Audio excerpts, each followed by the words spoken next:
CNN에서 제작한 15분짜리 짧은 겨울 생태 다큐멘터리 한 편이 전 세계를 뒤흔들었습니다. 질서라 불린 겨울이라는 제목의 이 작품이 방영 후 한 달 만에 글로벌 1000만 조회수를 돌파하며 세계적 화제가 되었어요. 주인공은 미국 콜로라도 대학 환경과학연구소의 메리언 스캇, 42세 도시하천 생태학자였습니다. CNN 자연다큐 국제자문위원이기도 한 그녀가 이번에 주목한 곳은 한강의 겨울 생태계였어요. 서울이라는 도시가 겨울에도 생태적 지속성을 갖는가? 라는 의문에서 시작된 조사였습니다. 하지만 더 큰 호기심은 따로 있었어요. 2011년 CNN이 선정한 세계 겨울 7대 불가사의 1위에 오른 화천 산천 어축제였죠. 롤리플래닛과 함께 진행한 이 선정에서 1위를 차지했던 화천의 진짜 모습이 궁금했던 거였습니다. 함께 동행한 중국 칭화대학교 장로이 천 교수는 계속해서 산천어 낚시는 중국 북방 문화의 파생이라며 폄하했는데요. 하지만 뉴욕타임스가 2024년 아시아 겨울 5대 필수 축제로 선정하고 연간 180만 명이 찾는 현장을 직접 목격한 후 그의 태도가 완전히 달라졌다고 합니다. 특히 설명 없는 진심이 가장 오래 남는다며 내레이션 없이 현장 소리만으로 구성한 다큐의 파급력이 놀라웠다는 후일담도 전해져요.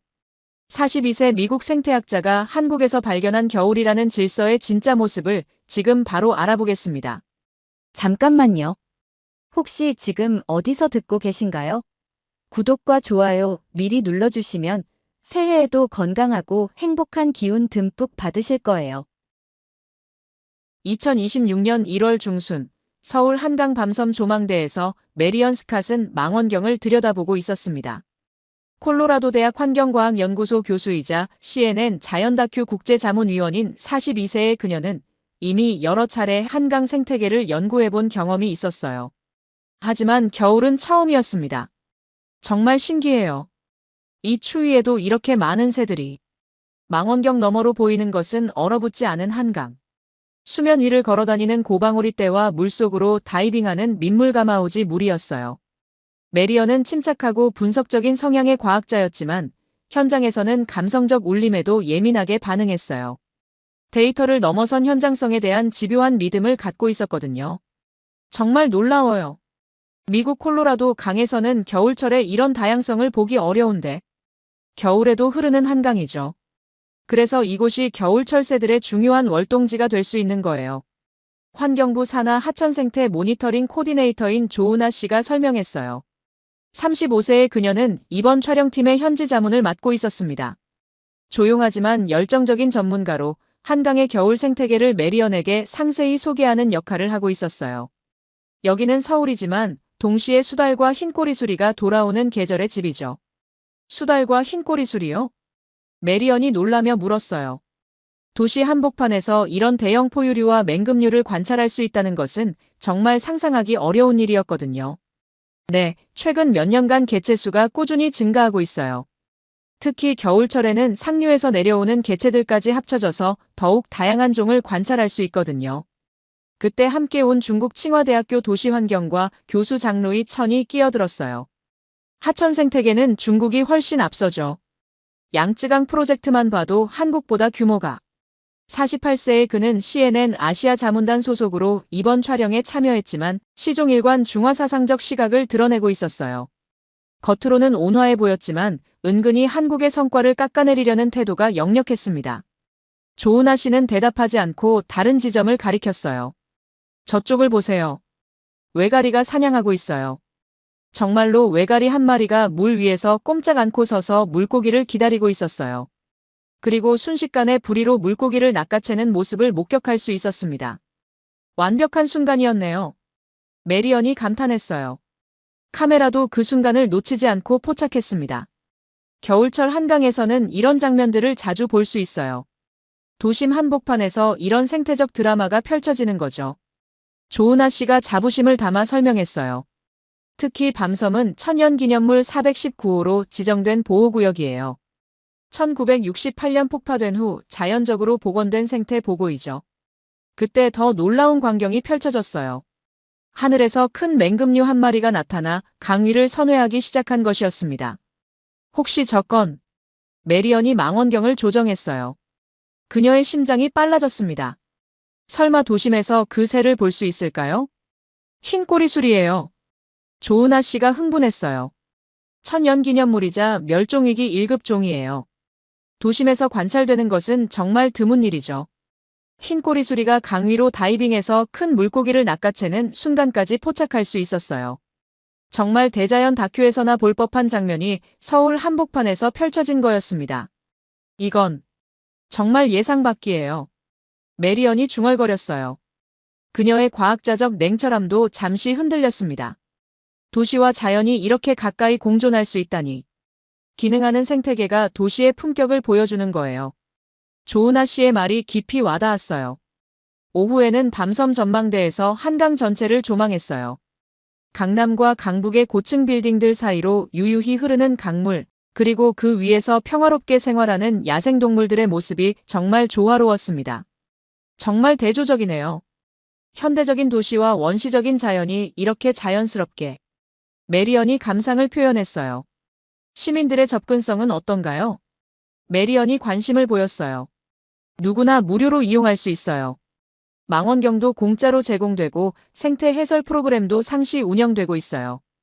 정말로 많은 시민들이 가족 단위로 와서 새 관찰을 즐기고 있었어요. 아이들이 부모와 함께 망원경을 들여다보며 신기해하는 모습이 인상적이었습니다. 한 가족의 대화가 들려왔어요. 아빠, 저 새는 뭐예요? 고방울이라고 해. 겨울에 우리나라로 놀러 오는 새야. 추위를 안 타나요? 새들은 깃털이 있어서 우리보다 추위에 강해. 그리고 여기 물이 얼지 않아서 먹이도 충분히 찾을 수 있어. 그럼 여름에도 있어요? 아니야. 봄이 되면 다시 북쪽으로 올라가. 그럼 다른 새들이 와. 자연스러운 환경 교육이 이루어지고 있었어요. 메리언은 이런 모습에서 한국 사회의 성숙함을 느꼈습니다. 장루의 천이 다시 끼어들었어요. 이런 도시 하천은 중국에도 많아요. 특별할 게.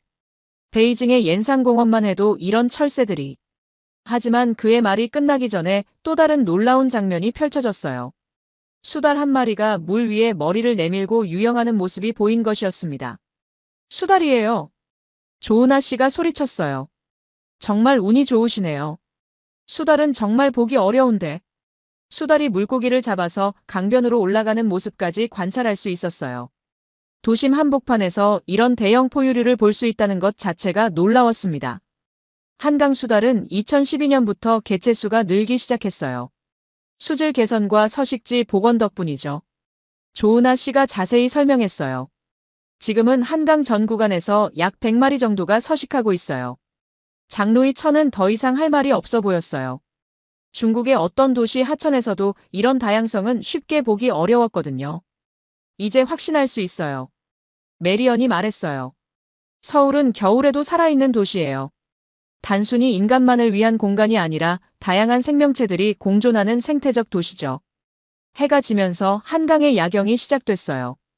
강물에 반사되는 도시의 불빛과 그 사이를 유영하는 야생동물들의 실루엣이 정말 아름다웠습니다. 조망대 주변에서 만난 김덕수 할아버지는 20년째 자원봉사로 생태 해설을 하고 계셨어요. 매주 토요일마다 와서 아이들에게 새 이야기를 해주죠. 20년이나 하신다고요? 네, 우리 손자들 세대가 이런 자연을 계속 볼 수 있어야 하지 않겠어요? 그분의 말에서 깊은 애정이 느껴졌어요. 첫날 소감 서울 한강의 겨울 생태계가 예상을 훨씬 뛰어넘는 다양성과 안정성을 보여줌. 도심 한복판에서 천연기념물급 조류와 포유류를 관찰할 수 있다는 것은 정말 놀라운 일. 시민 접근성과 교육 프로그램도 훌륭함. 무엇보다 시민들의 자발적인 참여와 관심이 이 모든 것을 가능하게 만들고 있음. 내일은 한강 상류로 올라가서 더 다양한 생태계를 관찰할 예정이었어요. 둘째 날 메리언 일행은 한강 상류로 향했습니다. 남양주, 양평을 거쳐 북한 강변의 습지들을 둘러보는 일정이었어요. 서울보다 훨씬 원시적이고 다양한 생태계를 관찰할 수 있을 것으로 예상되었습니다. 오늘은 정말 특별한 경험을 하실 거예요. 조은하 씨가 자신 있게 말했어요. 한강 상류는 서울과는 완전히 다른 생태계를 가지고 있어요. 훨씬 더 다양한 종들을 관찰할 수 있죠. 경춘선을 타고 가는 길에 창밖 풍경이 점점 야생적으로 변했어요. 눈 덮인 산들과 얼음이 부분적으로 언강이 끝없이 이어졌습니다. 메리언은 창가에 앉아 풍경을 감상하며 생각에 잠겼어요. 어제 본 밤섬의 생태계도 놀라웠는데 오늘은 어떤 모습을 볼 수 있을까요? 접근성이 정말 좋네요. 메리언이 감탄했어요. 서울에서 1시간만 가면 이런 자연을, 미국에서는 이런 다양성을 보려면 최소 반나절은 이동해야 하는데요. 한국은 국토가 작아서 접근성이 좋은 편이에요. 하지만 그만큼 개발 압력도 크죠. 이런 생태계를 보존하는 게 쉬운 일은 아니에요. 조은하 씨가 현실적인 어려움도 언급했어요. 첫 번째 관찰 지점인 팔당호에 도착했어요. 한강 본류와 북한강, 남한강이 만나는 지점으로 겨울철 새들의 중요한 집결지였습니다. 와, 정말 많은 새들이. 메리언이 망원경을 들며 놀랐어요. 수면 위에 수백 마리의 다양한 오리들이 무리를 이루고 있었어요. 청둥오리, 댕기 흰죽지, 비오리, 흰죽지 등 정말 다양한 종들이 한자리에 모여 있었습니다. 겨울철 한강 상류의 대표적인 풍경이에요. 조은하 씨가 설명했어요. 이곳은 동아시아-오스트레일리아 철새 이동 경로상의 중요한 중간 기착지거든요. 시베리아에서 출발해 동남아시아까지 이동하는 철새들이 반드시 거쳐가는 곳이죠. 이동 거리가 어느 정도 되나요? 메리언이 전문가적 관심을 보였어요. 종에 따라 다르지만 보통 5-80km 정도예요. 정말 장거리 여행이죠. 그때 하늘에서 큰 무리의 새들이 나타났어요. 비자 형태로 날아오는 기러기 떼였습니다. 저건 큰 기러기 떼예요. 조은하 씨가 흥분했어요. 약 200마리 정도 될 것 같아요. 정말 장관이죠? 기러기들이 물 위에 착륙하는 순간의 역동적인 모습까지 촬영할 수 있었어요. 수면에 일어나는 물결과 함께 우아하게 착륙하는 모습이 정말 아름다웠습니다. 정말 경이로워요. 메리언이 감탄했어요. 이런 집단 행동의 정교함이란. 어떻게 이런 완벽한 타이밍을 맞출 수 있을까요? 장로의 천이 또 끼어들었어요. 이런 철새들은 원래 중국 동북 지역에서 출발하는 거죠. 한국은 그냥 경유지일 뿐이고. 하지만 경유지의 중요성을 간과해서는 안 되죠. 메리언이 조용히 반박했어요. 철새들에게는 안전한 중간 기착지가 생존의 열쇠예요. 여기서 충분한 영양을 보충하지 못하면 다음 구간을 날 수 없거든요. 하지만 장로의 천의 말이 끝나기 전에 더 놀라운 광경이 펼쳐졌어요. 하늘에서 대형 맹금류가 나타난 것이었습니다. 참수리예요. 조은하 씨가 목소리를 높였어요. 정말요? 참수리를? 메리언이 믿기 어렵다는 표정으로 망원경을 조정했어요. 정말로 참수리였어요. 날개 폭이 2.5m가 넘어 보이는 거대한 맹금류였습니다. 한국에서도 정말 드물게 관찰되는 천연기념물이었어요. 참수리는 천연기념물 243-1호로 전 세계적으로도 개체수가 급감하고 있는 종이에요. 조은하 씨가 자세히 설명했어요. 한국에서 겨울에 관찰되는 개체는 보통 10마리 내외예요. 정말 운이 좋으시네요. 도시 근처에서 이 정도 생물 다양성을 가진 하천이라니. 상상 이상이에요. 메리언이 감탄을 금치 못했어요. 그녀는 전 세계 여러 하천을 조사해봤지만 이런 수준의 다양성을 도시 근교에서 보는 것은 정말 드문 경험이었습니다. 오후에는 북한 강변으로 이동했어요. 가평, 청평 일대의 습지를 관찰하는 코스였습니다. 여기서는 또 다른 종류의 생태계를 볼 수 있어요. 조은하 씨가 설명했어요. 정말로 달랐어요. 강변 갈대밭에서는 다양한 소형 조류들이 활발하게 움직이고 있었고 수면에서는 잠수성 오리들이 먹이를 찾고 있었어요. 저기 보세요. 검은머리 쑥새무리가 갈대씨를 먹고 있어요. 정말로 수십 마리의 검은머리 쑥새들이 갈대밭에서 바쁘게 움직이고 있었어요. 겨울철 갈대씨가 이들의 주요 먹이원이에요. 그래서 갈대밭 보전이 정말 중요하죠. 그때 갑자기 하늘에서 작은 맹금류 한 마리가 나타났어요. 황조롱이에요. 황조롱이가 공중에서 정지비행을 하며 지상의 먹이를 노리는 모습이 인상적이었습니다.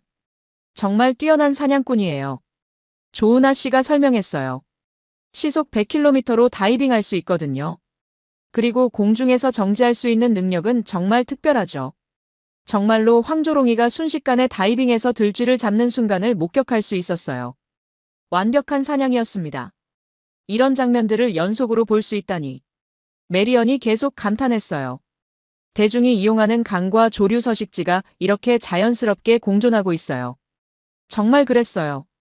강변에는 시민들이 산책하고 자전거를 타는 길이 있었지만 야생동물들의 서식지와는 적절한 거리를 두고 설계되어 있었어요. 한 자전거 동호회 회원과 대화를 나눴어요. 매주 이 코스로 라이딩을 하세요? 네, 1년 내내 와요.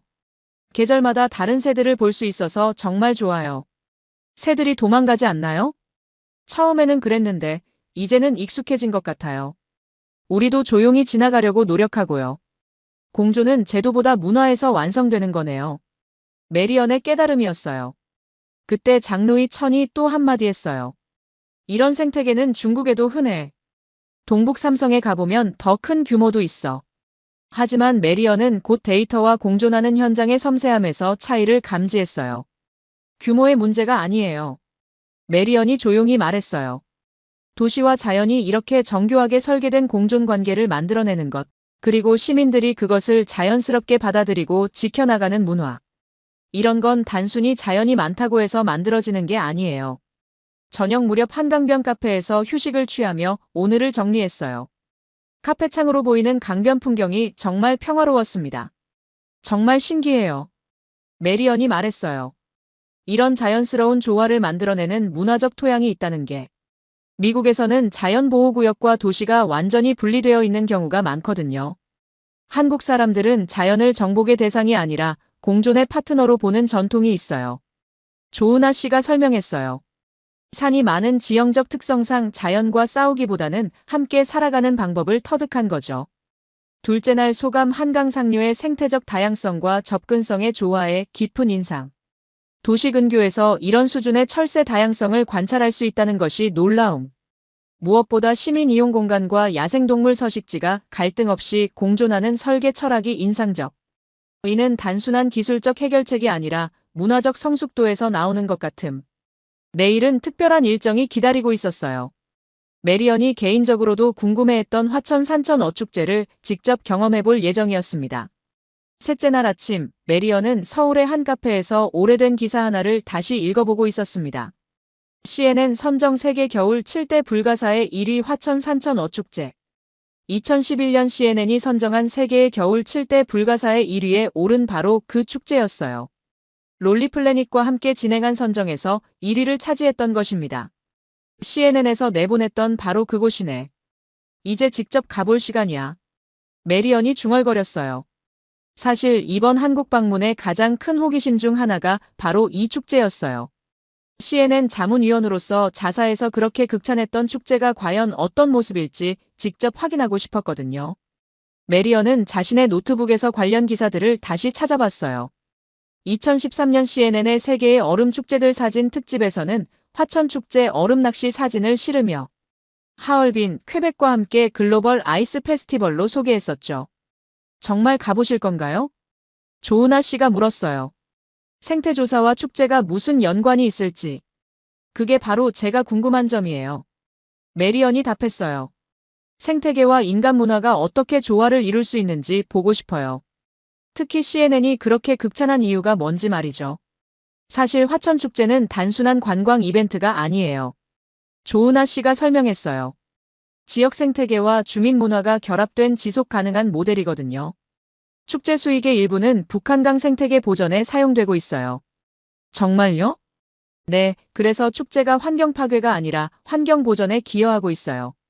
이런 사례는 전 세계적으로도 드물죠. 이 말을 들으니 더욱 궁금해졌어요. 서울역에서 KTX를 타고 춘천으로, 이후 화천행 버스로 갈아탔어요. 총 2시간 30분 정도의 여행이었습니다. 장로이 천도 함께 가면서 벌써부터 투덜거렸어요. 산천어는 원래 중국 북방에서 잡았던 어종이야. 이런 건 한국만의 것도 아니고. 하지만 축제 문화는 다를 수 있죠. 메리언이 조용히 반박했어요. 같은 재료라도 어떻게 요리하느냐에 따라 완전히 다른 요리가 나오니까요. 기차 안에서 메리언은 화천축제에 대한 자료를 더 찾아봤어요. 뉴욕타임스가 2024년 아시아 겨울 5대 필수 축제로 선정하며 130만 명 방문과 100억 원의 경제 효과를 강조한 기사도 있었어요. 연합뉴스 영문판은 2017년부터 2026년까지 매년 축제 개막을 보도하며 CNN 7대 불가사의 언급과 함께 180만 명 방문, 해외 관광객 3만 9천 명을 지속적으로 강조해왔죠. 이 정도 규모라면 정말 대단한 축제겠네요. 메리언이 기대에 찬 목소리로 말했어요. 하지만 화천에 도착한 순간 그의 말이 무색해졌어요.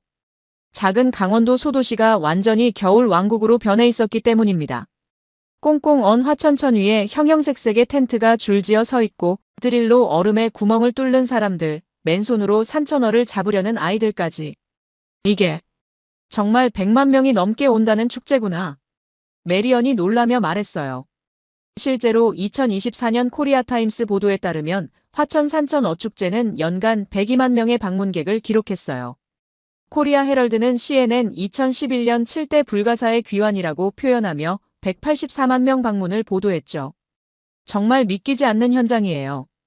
축제장 입구에서부터 체계적인 안내 시스템이 눈에 띄었어요. 다국어 안내판, 자원봉사자들의 친절한 안내, 그리고 무엇보다 질서정연한 인파의 흐름이 인상적이었습니다. 안전관리는 어떻게 하나요? 메리언이 걱정스럽게 물었어요. 매일 새벽에 얼음 두께를 측정해요. 지금 약 50cm 정도니까 완전히 안전해요. 현장 관계자가 설명했어요. 그리고 곳곳에 안전요원과 의료진이 대기하고 있어요. 응급 상황에 대비한 헬기까지 준비되어 있죠.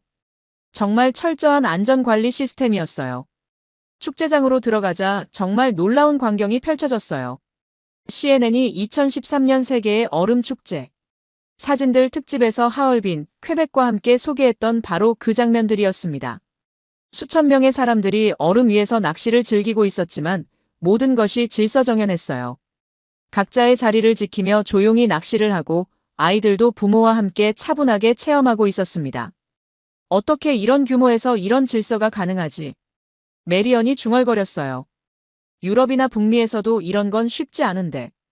메리언은 콜로라도에서 열리는 겨울 축제들도 여러 번 가봤지만 이런 수준의 질서는 본 적이 없었어요. 화천 산천 어축제장에서 메리언이 가장 놀란 것은 축제의 규모보다도 시민들의 질서 의식이었습니다.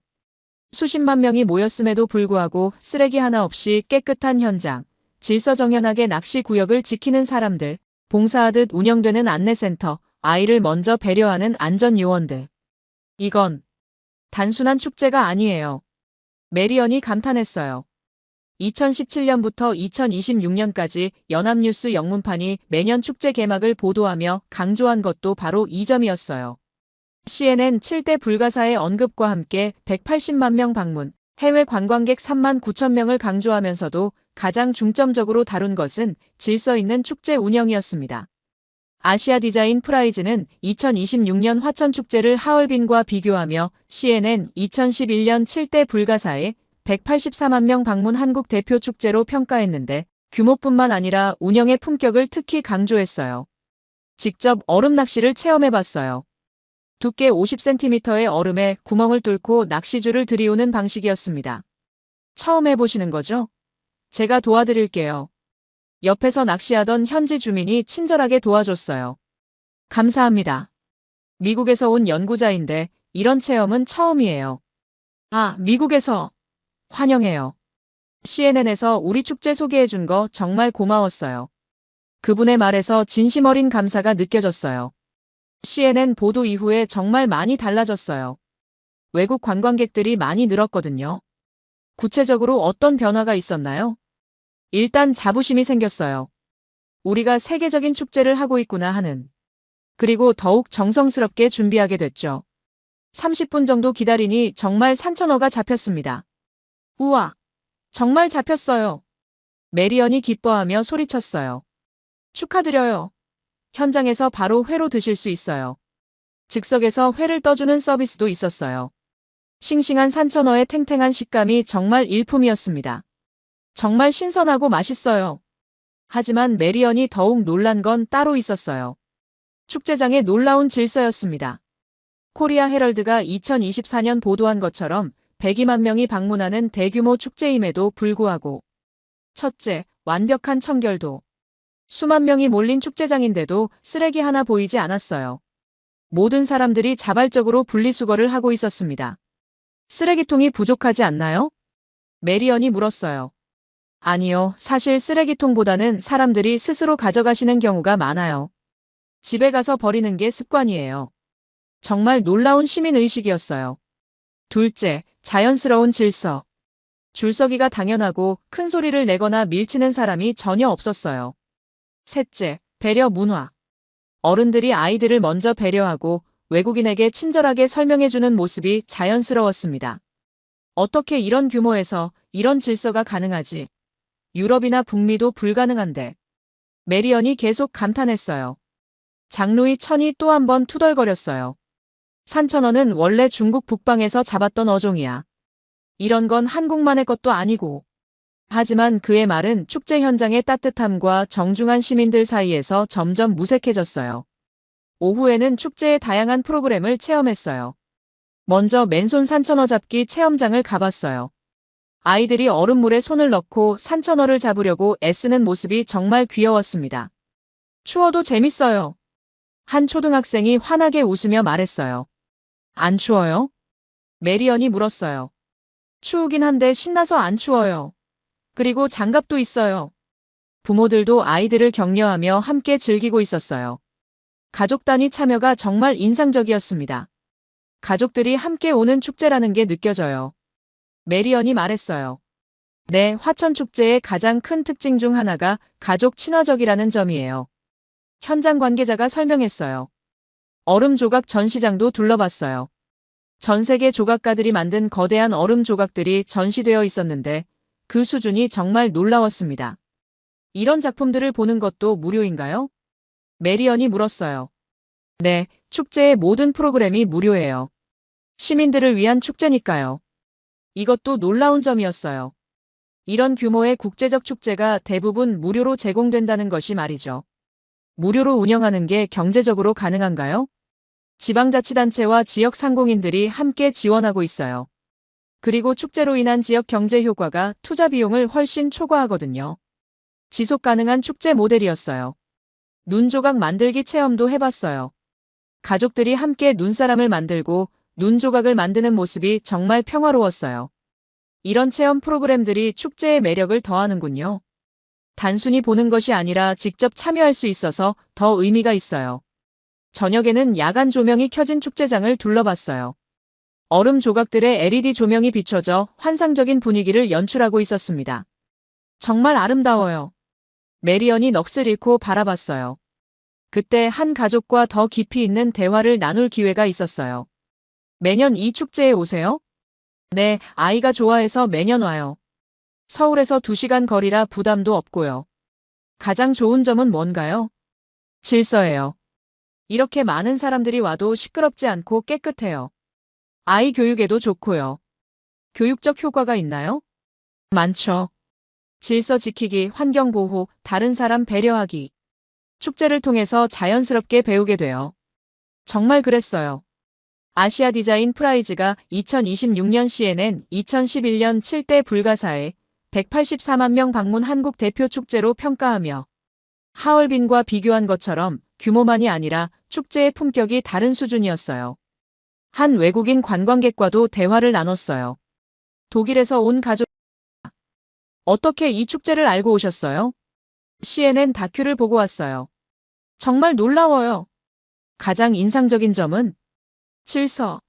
이렇게 많은 사람들인데 모든 게 질서정연해요. 독일에서도 이런 축제는 보기 어려워요. 독일도 겨울 축제가 많지 않나요? 있긴 하지만 이렇게 대규모에서 이런 질서를 유지하는 건 정말 어려워요. 시민의식이 다른 것 같아요. 외국인들도 가장 인상 깊어하는 점이 바로 질서였어요. 축제장에서 만난 한 자원봉사자와도 이야기를 나눴어요. 자원봉사는 몇 년째 하세요? 올해로 5년째예요. 화천 주민은 아니고 춘천에 살아요. 왜 이런 봉사를 하시는 거예요? 우리 지역 축제를 외국인들이 이렇게 좋아해 주시니까 보람이 있어요. 그리고 이런 질서 있는 축제를 만들어가는데 참여하고 싶어서요. 힘들지 않으세요? 힘들긴 하지만 보람이 더 커요. 특히 아이들이 즐거워하는 모습을 보면 정말 뿌듯해요. 정말 감동적인 대답이었어요. 넷째 날 소감 화천 산천 어축제에서 확인한 것은 축제의 규모가 아니라 시민의식의 수준. CNN이 2011년 세계 겨울 7대 불가사의 1위로 선정한 이유를 완전히 이해함. 100만 명이 넘는 인파가 몰려도 질서를 유지하는 시민 문화가 진짜 불가사의 선진국은 기술보다 시민이 만든다는 것을 확인. 무엇보다 이런 축제 문화가 자연스럽게 다음 세대에 전승되고 있다는 점이 놀라움. 내일은 서울로 돌아가서 이번 경험을 다큐멘터리로 정리할 예정이었어요. 넷째 날 밤 서울로 돌아온 메리언은 호텔에서 이번 촬영 영상들을 정리하고 있었습니다. 지난 며칠간 한강의 겨울 생태계와 화천 산천 어축제에서 촬영한 수많은 장면들이 있었어요. 하지만 어떻게 편집할지 고민이었습니다. 일반적인 다큐라면 전문가 인터뷰나 내레이션을 넣어야 하는데 메리언이 혼잣말을 했어요. 하지만 뭔가 다른 방식으로 접근하고 싶었어요. 한강에서 그리고 화천에서 경험한 그 자연스러운 질서와 아름다움을 있는 그대로 보여주고 싶었거든요. 메리언은 자신의 노트북에 정리된 영상들을 다시 살펴봤어요. 정말 다양한 장면들이 있었습니다. 한강 밤섬에서의 야생동물 관찰 장면, 시민들의 자연스러운 환경교육 모습, 화천 축제장의 질서정연한 풍경, 아이들의 순수한 웃음소리까지. 설명이 필요할까? 아니면 그냥 현장의 소리만으로도 충분할까? 메리언은 자신이 평소 신뢰하던 원칙을 떠올렸어요. 데이터를 넘어선 현장성에 대한 집요한 믿음. 진짜 감동은 말로 설명할 수 있는 것이 아니라는 확신. 결국 메리언은 과감한 결정을 내렸어요. 내레이션도 배경음악도 전문가 인터뷰도 모두 빼고 오직 현장의 소리만으로 구성하기로 한 것이었습니다. 첫 번째 장면 한강 밤섬에서 고방오리들이 얼음 위를 걷는 모습. 물소리와 새들의 지저귀만이 들려왔어요. 두 번째 장면 시민이 망원경으로 새를 관찰하며 아이에게 설명해주는 자연스러운 대화. 아빠, 저 새는 뭐예요? 고방오리라고 해. 겨울에 우리나라로 놀러오는 새야. 추위를 안 타나요? 새들은 깃털이 있어서 우리보다 추위에 강해.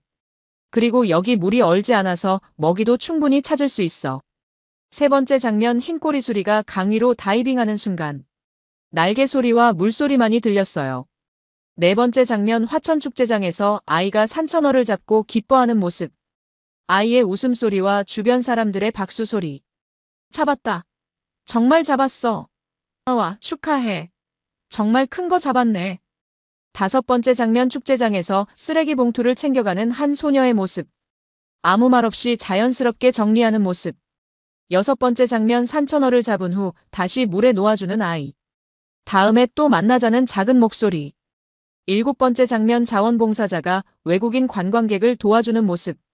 이렇게 하시면 더 잘 잡힐 거예요. 고맙습니다. 한국 사람들은 정말 친절하네요. 여덟 번째 장면 가족들이 함께 얼음 조각을 감상하며 대화하는 모습. 정말 아름답다. 어떻게 이런 걸 만들 수 있을까?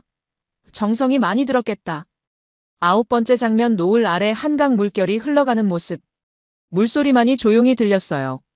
15분짜리 다큐멘터리를 완성하고 제목을 정했어요. 질서라 불린 겨울. 설명 없는 진심. 그것이 메리언이 전달하고 싶었던 메시지였어요. 진짜 감동은 누구도 설명하려 하지 않는 곳에서 시작되니까요. 메리언이 중얼거렸어요. 완성된 다큐를 CNN 뉴욕 본부에 전송하면서 간단한 메모를 붙였어요. 한국에서 만난 겨울의 질서. 설명이 필요 없는 진심들의 기록입니다. 이 영상에는 어떤 편집적 해석도 가하지 않았습니다. 오직 현장의 진실만 담았습니다. 3시간 후 본부에서 연락이 왔어요. 메리언, 이 영상 정말 놀라워요. 이렇게 조용한 다큐인데 왜 이렇게 감동적이죠? 프로듀서의 목소리였어요. 현장의 힘 같은 걸까요? 맞아요. 말로 설명하지 않아도 모든 게 전해져요. 특히 축제장 장면들이 정말 인상적이에요. 시민들의 자연스러운 질서가 정말 놀라워요. 이런 건 연출해서 만들 수 있는 게 아니잖아요. 언제 방영 예정인가요? 최대한 빨리 스케줄을 잡을게요. 이런 퀄리티라면 프라임타임도 가능할 것 같아요. 그 사이 장루이 천은 자신의 인터뷰가 거의 편집에서 빠진 걸 보고 불만을 표했어요. 편집이 공정하지 않았어. 내 말도 일부는 썼어야지. 교수님의 의견도 담고 싶었지만 현장의 자연스러운 흐름을 해치지 않는 선에서 편집했어요. 메리언이 조심스럽게 설명했어요. 하지만 메리언은 신경 쓰지 않았어요. 현장에서 목격한 진실이 말보다 강하다는 것을 알았거든요. 다섯째 날 소감 설명보다 현장이 강하다는 것을 확신. 한강의 겨울 생태계와 화천축제에서 경험한 자연스러운 질서는 말로 표현할 수 없는 감동이었음. 내레이션 없는 다큐로 그 진정성을 전달하고자 함. 진짜 문명은 설명하지 않아도 느껴지는 것. 이제 전 세계가 어떻게 반응할지 정말 궁금했어요. 일주일 후 CNN에서 질서라 불린 겨울이 방영되었습니다. 메리언이 콜로라도 대학 연구실에서 방송을 지켜봤어요. 내레이션 없이 현장 소리만으로 구성된 15분짜리 다큐멘터리가 어떤 반응을 얻을지 정말 궁금했거든요. 방송 시작 직후부터 소셜미디어에서 폭발적인 반응이 나타나기 시작했어요. 첫 번째 반응들. 이게 진짜 서울이에요? 도시 한복판에 이런 야생동물들이? 설명이 없는데도 모든 게 느껴져요. 정말 아름다운 다큐네요. 한국에 이런 겨울 생태계가 있는 줄 몰랐어요. 15분 내내 눈을 뗄 수 없었어요. 하지만 진짜 화제가 된 건 화천축제 부분이었어요. 믿을 수 없어요. 100만 명이 와도 이렇게 질서정연할 수 있다니. 이런 시민의식은 어디서 배우는 거죠? CNN이 2011년에 세계 7대 불가사의로 선정한 이유를 알겠어요. 하얼빈이나 퀘벡보다 훨씬 인상적이에요. 아이들이 자연스럽게 질서를 배우고 있네요. 24시간 만에 CNN 공식 유튜브에서 100만 조회수를 넘어섰고 일주일 후에는 500만을 돌파했어요. 특히 유럽과 북미에서 반응이 뜨거웠습니다. BBC는 다음 날 바로 기사를 냈어요. 겨울 도시의 기준을 바꿨다. CNN 다큐가 보여준 한국의 질서. 가디언은 더욱 구체적이었어요. 한국은 스키 리조트보다 더 높은 문명을 보여줬다. 화천축제의 놀라운 시민의식. 워싱턴 포스트는 사설까지 실었어요. 화천은 단순한 축제가 아니라 시민 문화의 상징이다. 독일 공영방송 도이치벨레는 특집 리포트를 내보냈어요. 한국의 작은 마을이 보여준 질서의 기적. 100만 명이 참여하는 축제에서 쓰레기 하나 없는 현장을 어떻게 만들 수 있을까? 프랑스 24도 후속 보도를 했어요.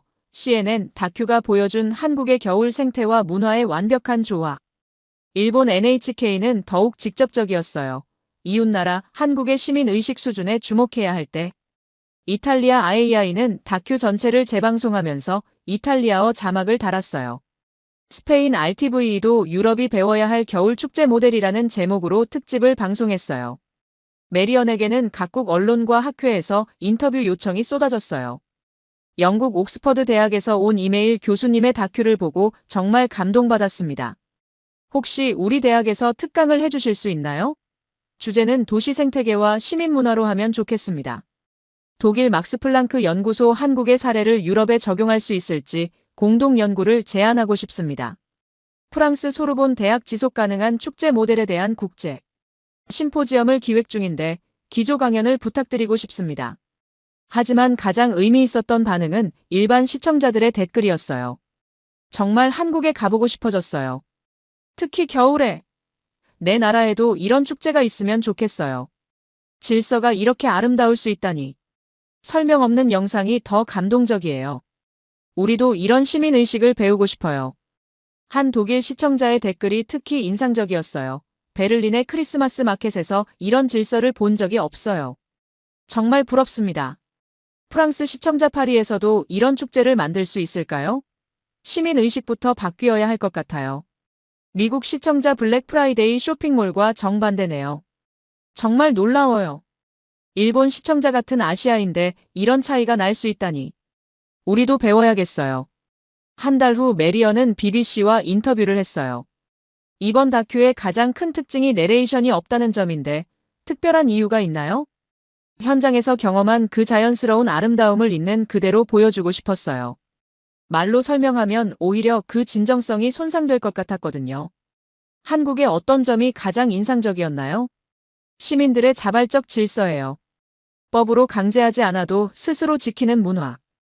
이런 건 정말 배우기 어려운 거거든요.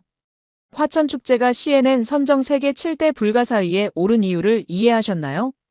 완전히 이해했어요. 축제의 규모도 놀랍지만 그 질서와 품격이 정말 세계적 수준이었어요. 특히 100만 명이 와도 쓰레기 하나 없는 현장은 정말 기적 같았죠. 유럽이나 미국에서도 이런 모델을 적용할 수 있을까요? 쉽지는 않을 것 같아요. 이런 문화는 하루아침에 만들어지지 않거든요. 하지만 시작할 수는 있죠. 작은 것부터 차근차근 말이에요. 칭화대의 장로이 천은 중국 언론과의 인터뷰에서 여전히 불만을 토로했어요. 편집 과정에서 균형이 맞지 않았어요. 중국의 사례들도 충분히 소개할 가치가 있었는데. 하지만 그의 말은 별다른 주목을 받지 못했어요. 대신 메리언의 다큐는 계속해서 화제가 되었어요. 3개월 후 조회수는 1,000만을 넘어섰고 여러 국제 다큐멘터리 페스티벌에서 상을 받기 시작했어요. 칸 국제 다큐멘터리 페스티벌 최우수상, 베를린 국제 다큐멘터리 페스티벌 관객상, 토론토 국제 영화제 환경 다큐멘터리 부문상, 암스테르담 국제 다큐멘터리 페스티벌 혁신상. 6째 날 소감 질서라 불린 겨울이 전 세계적으로 큰 반향을 일으키고 있음. 특히 유럽과 북미에서 한국의 시민의식에 대한 관심이 급증. 설명보다 현장이 강하다는 것을 다시 한번 확인. 진정한 문명은 말로 포장하지 않아도 저절로 드러나는 것. 메리언은 이제 확신했어요. 진짜 감동은 누구도 설명하려 하지 않는 곳에서 시작된다는 것을 말이죠. 1년 후, 메리언은 다시 한국을 찾았습니다. 이번에는 개인적인 여행이었어요. 질서라 불린 겨울의 성공 이후 한국에 대한 관심이 더욱 깊어졌거든요. 특히 봄과 여름의 한강이 어떤 모습일지, 그리고 화천은 다른 계절의 어떤 모습일지 궁금했어요. 정말 다시 오셨네요. 조은하 씨가 반갑게 맞아줬어요. 작년 다큐 덕분에 외국인 관광객이 정말 많이 늘었어요. 특히 겨울철에는 한강 탐조 프로그램 참가자가 3배나 증가했어요. 정말요? 네, CNN 다큐를 보고 온 사람들이 많아요. 특히 유럽에서 오는 분들이 늘었어요. 실제로 한강 밤섬 조망대에는 작년보다 훨씬 많은 외국인 관광객들이 와 있었어요. 한 독일 관광객이 메리언을 알아보고 인사했어요. 당신이 그 다큐를 만든 분이군요. 놀라워요. 감사해요. 한국이 어떤가요? 기대했던 것보다 훨씬 좋아요. 질서, 청결. 정말 믿을 수 없을 정도예요. 프랑스에서 온 관광객도 있었어요. 한국의 겨울을 꼭 경험해보고 싶어서 왔어요. 정말 평화로운 나라네요. 정말 많은 변화가 있었어요. 한국관광공사에서 발표한 자료에 따르면 겨울철 외국인 관광객 35% 증가. 특히 유럽, 북미에서 오는 관광객 55% 증가. 생태 관광 프로그램 참가자 4배 증가. 화천도 다시 방문해봤어요. 여름의 화천은 겨울과는 또 다른 매력이 있었습니다. 겨울 축제 이후 여름에도 관광객이 늘었어요. 화천관광청 직원이 설명했어요. CNN 다큐 덕분에 화천이 세계적으로 알려졌거든요. 여름에는 래프팅이나 캠핑을 즐기러 오는 외국인들이 많아졌어요. 축제의 영향이 이렇게 클 줄이야. 메리언이 감탄했어요. 그리고 가장 기쁜 건 외국인들이 한국의 질서 문화를 정말 좋아한다는 점이에요. 그래서 더욱 자부심이 생겼죠. 더 놀라운 건 다른 지역에서도 화천을 벤치마킹하려는 움직임이 늘었다는 점이었어요. 다른 지역에서도 많이 배우러 와요. 어떤 지역들인가요? 일본, 대만, 심지어 유럽에서도 와요. 어떻게 이런 질서 있는 축제를 만들 수 있는지 배우러 오는 거죠. 구체적으로는 어떤 것들을 배워가나요? 시민 참여 시스템, 자원봉사 운영 방식, 환경 보전과 축제의 조화 방법 등이에요. 정말 의미 있는 변화였어요. 메리언은 이번 방문에서 후속 다큐멘터리도 제작했어요. 질서의 사계절이라는 제목으로 한강의 사계절을 담은 작품이었습니다. 이 작품도 큰 호응을 얻었어요. 특히 봄의 벚꽃과 함께 새로 찾아오는 여름 철새들, 가을의 단풍과 함께 남아하는 철새들까지 담아낸 영상이 세계적으로 화제가 되었죠. 한국은 정말 사계절이 뚜렷한 나라네요. 메리언이 감탄했어요. 그리고 계절마다 다른 생태계와 문화를 경험할 수 있어요. 조은하 씨가 자랑스럽게 말했어요. 이런 다양성과 안정성을 동시에 가진 곳은 정말 드물어요. 한국에서의 2번째 경험을 마치며 메리언은 깨달았어요. 진정한 선진국은 기술이나 경제력만으로 만들어지는 게 아니구나. 무엇보다 시민들의 의식 수준이 중요해요. 그리고 그런 문화를 자연스럽게 다음 세대에 전승하는 시스템까지. 이번 방문에서 만난 한 초등학교 선생님의 말이 인상적이었어요. 아이들이 작년 CNN 다큐를 보고 정말 자랑스러워했어요. 자신들이 사는 나라가 세계적으로 인정받는다는 걸 알게 된 거죠. 교육적 효과도 있었군요. 네, 질서의 중요성, 환경 보전의 가치를 자연스럽게 배우게 됐어요. 일곱째 날 소감 1년 만에 다시 방문한 한국에서 확인한 것은 지속 가능한 발전의 진정한 의미. 생태계와 문화, 시민의식이 조화롭게 발전하는 모델. 이런 사례를 전 세계에 알리는 것이 제 역할인 것 같음. 무엇보다 한국의 긍정적 변화가 세계로 퍼져나가고 있다는 점이 고무적. 이제 메리언에게는 새로운 목표가 생겼어요. 한국에서 배운 것들을 전 세계에 알리는 것이었습니다. 2년 후 메리언의 질서라 불린 겨울은 여전히 전 세계에서 회자되고 있었습니다. 콜로라도 대학 연구실에서 메리언은 새로운 프로젝트를 기획하고 있었어요. 한국에서 배운 질서의 문화를 다른 나라에 적용할 수 있는 방법을 연구하는 것이었습니다. 교수님, 유럽연합에서 연락이 왔어요. 조교가 말했어요. 한국의 축제 문화를 유럽에 도입하는 프로젝트에 자문을 요청한대요. 정말요? 정말로 EU 환경청에서 공식 요청이 온 것이었어요. 한국의 화천 산천 어축제를 모델로 해서 유럽의 겨울 관광 축제들을 개선하고 싶다는 내용이었습니다. 특히 독일, 프랑스, 오스트리아에서 관심이 높았어요. CNN 다큐를 본 후 정말 감동받았습니다. 이런 시민의식을 어떻게 만들 수 있는지 배우고 싶어요. 독일 바이엘은 주정부 관계자의 말이었어요. 특히 뮌헨의 옥토버페스트와 비교했을 때 화천축제의 질서의식이 정말 인상적이었습니다. 프랑스 알프스 지역에서도 연락이 왔어요. 샤모니의 겨울축제를 화천 모델로 개선하고 싶습니다. 어떻게 시민 참여를 늘리고 질서를 유지할 수 있을까요? 일본에서도 연락이 왔어요. 한국의 시민 문화를 배우고 싶습니다. 특히 질서 있는 축제 문화 말이에요. 삿포로 시청에서 온 요청이었어요. 삿포로 눈축제도 규모는 큰데 시민의식 부분에서는 화천에서 배울 점이 많다고 생각해요. 메리언은 이런 요청들을 받으며 뿌듯함을 느꼈어요. 한국에서 배운 것들이 이렇게 전 세계로 퍼져나가고 있어요. 하지만 가장 의미 있는 변화는 따로 있었어요. 메리언의 다큐를 본 후 한국을 방문하는 외국인 관광객들이 급증한 것이었습니다. 특히 겨울철 한국 관광이 크게 늘었어요. 한국관광공사 발표에 따르면 겨울철 외국인 관광객 40% 증가. 특히 유럽, 북미에서 오는 관광객 60% 증가. 화천 산천 어축제 외국인 참가자 5배 증가. 한강 생태 관광 프로그램 참가자 10배 증가. 정말 뿌듯해요. 메리언이 말했어요. 제 다큐가 한국과 세계를 연결하는 다리 역할을 한 것 같아서요. 그리고 더 중요한 변화도 있었어요. 한국의 다른 지역들도 화천을 벤치마킹해서 질서 있는 축제 문화를 만들어가기 시작한 것이었습니다. 강원도 평창, 전라북도 정읍, 경상북도 안동, 제주도, 부산 등 여러 지역에서 시민 참여형 축제 모델을 도입했어요. 한국 내에서도 좋은 영향을 미치고 있네요. 조은아 씨로부터 온 편지에 있던 내용이었어요. 메리언 교수님의 다큐 덕분에 한국 사람들도 자신들의 문화를 다시 보게 되었어요. 정말 감사해요. 특히 젊은 세대들이 전통 축제에 관심을 갖기 시작했어요. 외국인들이 우리 문화를 좋아하는 걸 보고 자부심이 생긴 것 같아요. 메리언은 자신의 연구 결과를 종합해서 책으로 출간했어요. 겨울 속의 질서 한국의 시민 문화에서 배우다. 이 책도 베스트셀러가 되었어요. 특히 유럽과 일본에서 많이 읽혔습니다. 책에서 메리언이 강조한 것은 첫째, 시민의식은 하루아침에 만들어지지 않는다는 점. 둘째, 정부의 강요보다는 자발적 참여가 중요하다는 점.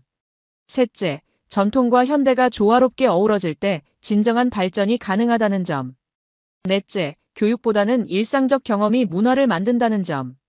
한국에서 배운 가장 중요한 교훈은 질서가 억압이 아니라 자유의 전제 조건이라는 것이에요. 메리언의 결론이었어요. 진정한 자유는 무질서가 아니라 성숙한 질서에서 나온다는 것을 한국에서 배웠습니다. 5년 후 메리언은 다시 화천을 방문했어요. 축제는 더욱 발전해 있었어요. 하지만 가장 중요한 것은 여전히 유지되고 있었습니다. 바로 시민들의 자발적 질서였어요. 여전히 변함없네요. 메리언이 감탄했어요. 이게 바로 지속 가능성이구나. 그때 한 젊은 자원봉사자가 다가왔어요. 혹시 메리언 교수님이세요? CNN 다큐 만든 분? 네, 맞아요. 정말 감사해요. 교수님 덕분에 우리 축제가 더 유명해졌어요. 저도 그 다큐를 보고 자원봉사를 시작했거든요. 어떤 부분이 감동적이었나요? 설명이 없어도 전해지는 진심이요. 우리가 당연하게 생각했던 질서가 사실은 정말 특별한 거였구나 하는 깨달음도 있었고요. 정말 뿌듯한 순간이었어요. 또 다른 변화도 있었어요. 화천축제가 이제는 국제적인 교육 프로그램의 모델이 되었다는 점이었어요. 하버드 대학교, 옥스퍼드 대학교, 소르본 대학교 등에서 지속 가능한 축제 모델 사례 연구로 화천을 다루고 있었어요. 정말 자랑스러워요. 현지 관계자가 말했어요. 우리가 만든 축제가 세계 유명 대학에서 연구되고 있다니. 꿈만 같아요. 메리언의 영향은 학술 분야에서도 계속되고 있었어요. 그녀의 논문 도시 생태계와 시민 문화의 조화는 도시학, 환경학, 사회학 분야에서 가장 많이 인용되는 논문 중 하나가 되었어요. 마지막 소감 한국에서 배운 겨울의 질서는 단순한 축제. 문화를 넘어 인류 문명의 새로운 가능성을 보여준 사례였음. 진정한 선진국은 물질적 풍요가 아니라 시민들의 성숙한 의식에서 만들어진다는 것을 확인. 이런 문화가 전 세계로 퍼져나가기를 희망함.